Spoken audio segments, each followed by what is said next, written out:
Sábado Verde, radio y podcast, en la radio pública de la ciudad de Buenos Aires. Hay noticias que cuesta comprender se sigan produciendo en estos días entre nosotros, pero suceden,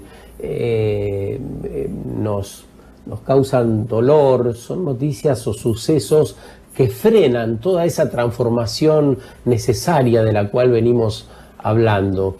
Esta semana se produjo la liberación de 150 personas que eran explotadas por una empresa que produce frutos cerca de Tandil, una especie de esclavitud.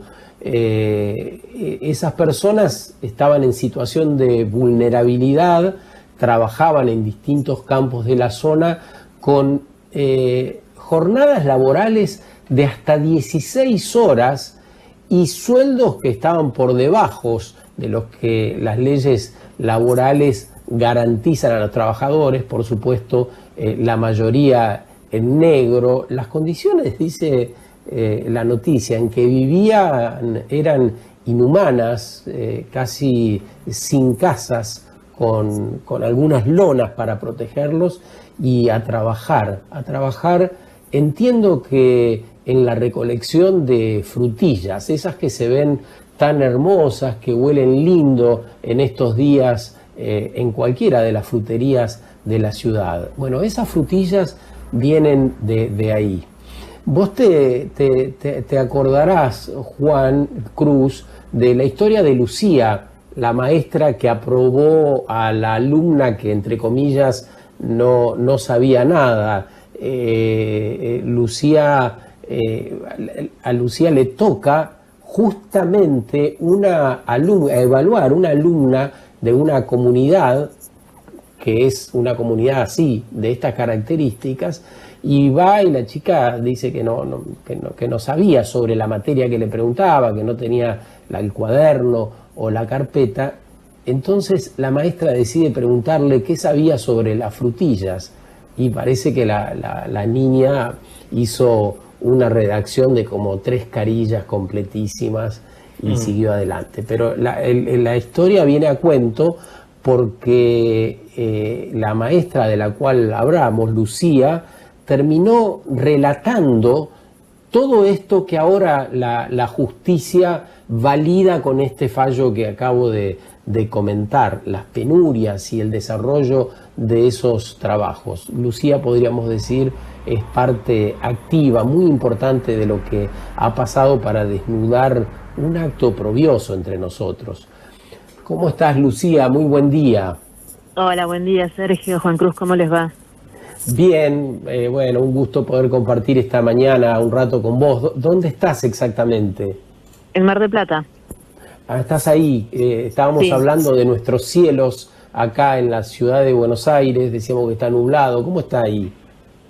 Ahora salió el sol, pero sí fueron 3 o 4 días de lluvia, que la verdad que, bueno, una pena por la gente por ahí que le entra agua o que tiene problemas de inundación, pero hacía muchísima falta. Estaba todo muy seco realmente y vino muy bien que lloviera para las huertas, para los árboles, las plantas y eso. Vos estás muy cerca de todo eso, ¿no? Y has, bueno, además de la experiencia que contábamos recién, conocés qué pasa en esos lugares, ¿no? Sí, mira, este año por el tema de la cuarentena no fui a la zona de la sierra, pero siempre me informan, ¿viste? Cualquier cosa que anda dando vueltas sobre el caso, me mandan alguna foto, alguna situación y todo, porque bueno, medio como que quedó mi imagen ahí visible. Si bien no soy la única persona que está interesada, involucrada con la situación, bueno, se hizo como este caso más famoso y entonces me informan. Sí, pero sí podrías relatarnos, ¿no?, de qué se trata esto, porque una cosa es verlo en las noticias y otra cosa es seguir imaginando la situación en que se encuentran estas familias y por supuesto sus hijos, para entender de qué hablamos cuando hablamos de la necesidad de inclusión verdadera, ¿no? ¿Qué pasa cuando la gente está fuera de esa inclusión que declamamos? Claro, bueno, es como vos contabas ahí al principio, son situaciones de semi-esclavitud porque en realidad hay un salario de por medio, pero a la gente, a mucha gente la traen engañada. O sea, le dicen que le van a pagar tanto, que van a trabajar tantas horas, y cuando llegan acá, la realidad es otra. Como decías, las viviendas no son las mejores, se llama el campamento, el lugar, le dicen así, y después no pueden irse. Por eso se dice que es trata blanda, porque a diferencia de la trata por explotación sexual, que las mujeres están atadas o encerradas, en este caso las puertas están abiertas, pero la gente no tiene a dónde ir, porque la plata que tiene apenas le alcanza para comer. ¿Y a dónde va a ir una familia sin documentos, estando en la sierra? Entonces se quedan ahí. Entonces por eso se dice que es trata blanda de personas. Son 150 que se pudo comprobar, en este caso son adultos, o sea, no se pudo comprobar en esta causa que haya niños y niñas, y no sabemos la situación de las familias. O sea, además tampoco nadie está hablando del Poder Judicial, entonces no sabemos bien este fallo cómo va a impactar, ¿no? Porque bueno, la empresa siguió trabajando todos estos años. Y también es cierto que hay personas que dicen que ellos quieren seguir trabajando ahí porque es el trabajo que tienen. O sea, que no será el mejor, no será el ideal, pero es el que tienen. Por eso, por ahí, la solución de mucha gente de hay que cerrar la empresa es como, bueno, es como muy ligera, porque cerrás la empresa y ¿qué pasa con las personas, no, que trabajan? Además, esto que pasa en la frutilla pasa también con el ladrillo, pasa también en la pesca, pasa también en la papa, por hablar de cultivos, o sea, de producciones locales, ¿no? Porque también pasan otras actividades en Argentina, pero es algo común, la explotación laboral y el uso de agroquímicos, y sin embargo, bueno, a veces no se visibiliza o no se sabe qué hacer. En este caso la causa ya existía antes de que yo tomara esa evaluación, no es que la causa se abrió por esa evaluación, ya estaba de tiempo antes, una causa que había iniciado la Alameda, había quedado ahí como cajoneada, no sé qué pasó, pero después, como se hizo viral este tema y esta nena contó la situación, desde su punto de vista, un relato muy amoroso, yo creo que se viralizó por eso, porque ella no hizo una denuncia. Ella contaba, digamos, la producción desde su punto de vista y de un enfoque muy amoroso, no culpa a nadie, no responsabiliza a nadie, no quería hacer una denuncia. Pero bueno, fue una denuncia finalmente, porque así lo tomó la gente, al viralizarse yo le pude tomar permiso, y a partir de ahí, de todo ese escándalo que hubo mediático, esa causa se reavivó. Y yo no tenía ni idea, no sabíamos qué había pasado con la causa, sí me llamaron a mí para declarar, en su momento, que en realidad yo no dije más nada porque no sabía más nada, yo recién empezaba a trabajar en la escuela, sí sabía porque, bueno, por ciudadana marplatense, digamos, de lo que pasaba en la frutilla, pero no tenía un trabajo de investigación. Después, a partir de que tuve que ir a declarar la justicia y de todas las notas mediáticas y la situación, me puse a escribir un libro. Y ahí sí pude saber más, ¿no?, de lo que pasaba. Trabajando con la gente, y que me informaron y me ayudaron muchísimo, la verdad. Frutilla es el resultado de un trabajo enorme de conjunto, ¿no?, comunitario. Sí. Estamos hablando con Lucía Gorricho, que es docente y escritora, autora de este libro que se llama Frutillas y que retrata esto que ahora la justicia pone en evidencia ante todos, y que es, como acaba de decir, un emergente de situaciones que se repiten en otros ámbitos de la Argentina. Para poder dejar claro de alguna manera cómo se expresaba en el examen la estudiante Lucía, quisiera compartir un párrafo de la redacción del examen, porque me parece que explica de manera perfecta este tono y este tinte con el que vos contás que ella lo comunica. Dice, abro comillas, ya que la frutilla es una empresa, a nosotros nos dan techo, agua potable, luz, menos gas. Pero claro, a veces nos quitan un poco de plata para ayudar en las pagas. Para que los padres se vayan tranquilos a trabajar hay una guardería que los cuidan. Ahí les dan desayuno, comida y merienda, y hay reuniones para levantar la basura. Porque además de levantar la basura de su casa, tienen que levantar la basura del patio o del suelo del baño, y si no están presentes, tienen que pagar 5 pesos por cada día que falten. Cierro comillas. Lucía, cuando leíste este examen, ¿qué te pasó? ¿Pero qué te pasó en términos emocionales? ¿Vos estás acostumbrada a hacer este tipo de evaluaciones donde te adecuás al presente que lleva tu alumno, tu estudiante? ¿Esto es algo común en vos desde la docencia? Se me abren 1000 preguntas, pero porque de verdad es extraordinario el modo en el que decidiste evaluarla y lo que terminó sucediendo. Bueno, muchas gracias. Sí, la verdad que me acostumbré a escuchar. Eso es fundamental, porque vamos con la idea muchas veces al aula de querer explicar, de querer enseñar, de querer decir, de querer imponer, y nos perdemos un montón de saberes y un montón de historias que están ahí en el aula y que no sabemos escuchar. Y eso para mí fue como una decisión, ¿no? Como un trabajo concreto, porque no estaba funcionando, no funciona la manera tradicional de enseñanza, eso de que se quede el curso callado y en silencio y un docente parado adelante explicando. Ahora el acceso al conocimiento es tanto, las pantallas están dando vuelta de tal manera y que es muy difícil trabajar así, además de que para mí no es bueno.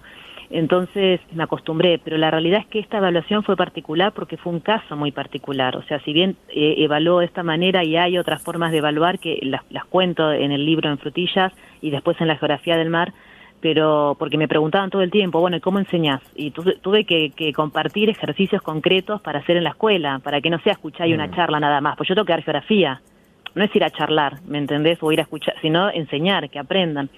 Y bueno, y esta fue particular porque fue hacerle preguntas en la instancia oral a ver qué es lo que sabía que podía coincidir con los contenidos de Geografía de América. Esa fue mi búsqueda, en realidad, porque yo si la desaprobaba ya repetía y yo no la conocía, nunca la había visto en mi vida. Era la primera vez, entonces no quería cometer otra injusticia más dentro del sistema educativo, desaprobándola porque yo no sabía cuántas clases habían perdido por paros o habían perdido por temporales, que acá en Mar del Plata es muy común, o cuántas veces no había podido ir porque tenía que trabajar, bueno, en fin, no lo sabía. Entonces decidí preguntarle cuáles eran hice un recorrido por el programa hasta que pregunté por las frutillas, sabiendo que en la zona había frutillas. Claro. Y justo resultó que trabajaba en un campo desde los 5 años, que vino de Bolivia directamente a trabajar. Y ella preguntó si podía escribir sobre Bolivia porque era boliviana, y le dije que sí, porque era Geografía de América y Bolivia es un país de América, entonces coincidía. Lo que pasó en este examen es que ella sabe escribir, y ella no lo sabía que sabe escribir, porque ella logra, con un relato muy sencillo, hacernos ver imágenes. Cuando lees la evaluación, o sea, cuando lees el relato de Gabriela, ella va viendo todo, te imaginas el campo, te imaginas la zona, te imaginas la gente, y ni hablar cuando habla de Bolivia, que nos lleva allá, nos hace viajar. De hecho, ella no nombra Cochabamba, no nombra la ciudad, pero la gente se dio cuenta que era Cochabamba por el relato. Eso es algo muy difícil de hacer, salvo que vos nombres, no sé, la Torre Eiffel, es muy difícil saber que estás en París. Es muy difícil, no, y ella logró saber que la gente de Cochabamba me llamara, periodistas de Cochabamba, diciéndome que era Cochabamba, se dieron cuenta por el relato sin que ella lo nombrara. Entonces ahí se dio un don que todas las personas tenemos para mí y que nos cuesta encontrar, y ella lo encontró con 14 años, o no sé, pero nadie en la escuela se había dado cuenta que ella sabía escribir, porque tiene faltas de ortografía, porque, bueno, no sé, o porque nunca lo ejercitó demasiado. Pero con este relato fue, bueno, es algo que te sale fácil. 6 hojas, 6 carillas no es algo muy común de ver en una evaluación, menos de tercera materia. Claro, Lucía. Sí, eso fue impresionante. Eso fue lo que más me llamó la atención. Más que el relato, la cantidad de texto, el manuscrito. Claro. Eso no es tan común de ver tanto. No, una catarsis. Que es una catarsis, claro. Y eso, por ejemplo, la parte que habla de Bolivia habla de una receta de las habas que le enseñó la abuela, un tostado se llama en Bolivia, que es algo muy común. Es como si acá lo comen como si acá fuera el maní. Sí. Y la madre cuando fue a la escuela dijo, yo no sé cómo se acuerda de la receta de las habas porque tenía 5 años cuando lo vio. O sea, pasaron 10 años y pudo contar esa receta familiar del árbol, que genealógico, ¿no? De ella la pudo plasmar en un examen de geografía a pedido de una docente. Fue algo realmente muy hermoso eso, como todo está guardado en la memoria, ¿no? Como dice León Gieco. Traslado, Lucía, la conversación porque me parece que es importante también preguntarte por el impacto que tuvo esta historia, que tiene esta historia. ¿Cuántas historias te llegaron después sobre casos similares o parecidos, de este tipo de esclavitud moderna, de este modo de explotación que sucede tanto en el país y que sin embargo está tan tapado? No las conté, pero miles. Realmente fue muchísimo. El blog en esa semana pasó de tener 200 vistas, casi no lo veía nadie, era un blog mío muy íntimo, a 300.000 en una semana. Eso fue ya como muy llamativo. Cualquier cantidad de comentarios, muchísimos que no llegaban ni a leer, pero además lo llamativo también fue los pedidos de nota de prensa, O sea, en mi mail era una hoja al lado de o sea, pasabas el número de hoja y era pedido de nota, pedido de nota, pedido de nota, así, hola desde no sé dónde, y era como muy llamativo. Y yo hablé con todos los medios que pude, porque la verdad es que tengo la conciencia tranquila, no tengo nada que ocultar, conozco la ley, conozco también cómo funciona el sistema, o sea, sé que estaba bien aprobada ella, estaba el director conmigo en la mesa también, fue una decisión conjunta. Sé que pudo demostrar que sabía, porque bueno, muchos medios pusieron, como vos decías, ¿no?, la maestra que aprobó a la alumna que no sabía, y era una falta de respeto, porque yo en realidad dijo que no sabía, ¿no? Para mí era una suerte de ironía, porque miré en realidad todo lo que sabía, ¿no? Sabía mucho más que mucha gente, en realidad, justamente de lo que vos decís. Ahora, hoy en perspectiva sabemos que los empleados son hermanos bolivianos, y lo que debería quedar por ahí más claro es quiénes emplean. En perspectivas, ¿qué dirías? ¿Quiénes emplean de este modo? Bueno, no, en el libro no lo dije porque no me quiero exponer, y la justicia tampoco lo dice. En este fallo que vos leíste al principio no están los nombres. No sabemos por qué los cuidan, pero los siguen cuidando. No lo sabemos, y no me voy a exponer yo a decirlo, porque además no sería relevante en este caso, o sea, porque me parece que no es mi función andar señalando gente, pero no sé qué les pasa por la cabeza. Es muy difícil ponerse, tratar de interpretar por qué pasan estas cosas no me del mal, refería a ¿no? nombres y apellidos, sino a la naturaleza de esas personas que son, de algún modo, o somos pares en tanto humanos. Entonces, ¿cuál es la naturaleza de las personas que oprimen de este modo? Me parece que hay que contribuir desde el lado que sea a desentrañarlo. Insisto, no citando nombre y apellido, nadie le pediría a un ciudadano común que se exponga de ese modo, pero sí, ¿cuál es la naturaleza? ¿Viven ahí? ¿Viven en Buenos Aires? ¿De dónde son? Bueno, la empresa tiene acciones en Entre Ríos y en Tandil también, o sea, es una mega empresa, no es algo chico, digamos. Entonces hay muchas acciones, mucha gente dando vuelta. Hay algunos que viven en la zona y otros que no, y hay algunos de nacionalidad argentina y otros de nacionalidad boliviana también. Eso sí te puedo decir. Y después yo creo que tiene que ver con la educación, con cómo se formó la gente, o cómo la formaron, o cómo le explicaron. Esta idea de que teniendo, ¿no?, y accediendo a bienes y a plata, conseguimos la felicidad, o eso es un buen vivir. Eso me parece que es parte del viejo paradigma, lo que tiene que quedar afuera, que ya se está demostrando que no, que la gente con plata se pone muy paranoica, que se pone muy mal, que no sabe, qué sé yo. Estamos hablando de que está bueno tenerla para tener un techo y tener una comida, pero la ambición, esa ambición desmedida del siglo XX, que ahora también parece que sigue, me parece que es la que tiene que llegar a su fin, y me parece que tiene que cambiar la educación, cómo enseñamos en valores, ¿no? Por dónde pasa el buen vivir, como dicen en Bolivia, el buen vivir, porque finalmente mirar las estrellas, prender un fuego, abrazar, besar, caminar, compartir con la familia, con los seres queridos, son cosas gratis y que no tienen prensa, ¿no? Pero finalmente son las cosas más lindas de la vida. Meterse en el mar, estar a la orilla de un arroyo, de un lago, esas cosas son hermosas y son gratis, y las podríamos practicar mucho más si tuviéramos conciencia de eso, ¿no? De que estamos de paso y que además todo vuelve, ¿viste? Yo creo que el daño que hacemos también nos vuelve. Entonces, cuando tomamos conciencia de eso, es menos el daño que hacemos, porque sabemos que rápidamente, por lo menos así lo pienso yo, nos vuelve. Creo que es muy importante. Gracias, Lucía, por este rato con nosotros, por lo que hiciste, por lo que seguís haciendo, y por este relato que contribuye de una manera decisiva a la comprensión de algo que necesitamos cambiar, urgente. Un gran abrazo. Discúlpame, te digo, el texto completo lo pueden encontrar en Dijo que no sabía nada, se llama, en mi blog. Dijo que no sabía nada, el que leyó recién Juan Cruz, por si lo quiere leer la gente completo. Y para ubicarme a mí es gorricholucia, @gmail.com, porque hay gente que quiere saber sobre el libro, y bueno, ese es mi mail, gorricholucia@gmail.com. Gracias, que tengas un muy buen día.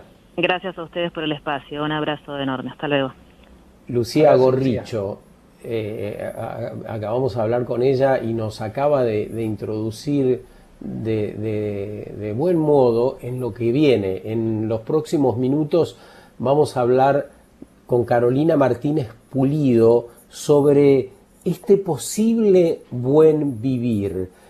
¿Podrá la sociedad humana asemejarse a la sociedad de los bonobos, esa sociedad de simios donde las hembras comandan esa sociedad que está basada en la tolerancia, en la paz, en modos amigables de resolver los conflictos, ¿será utopía o posiblemente, si atendemos parte de lo que viene sucediendo en las reivindicaciones y los derechos de todos los feminismos, estamos en un camino que va en esa dirección?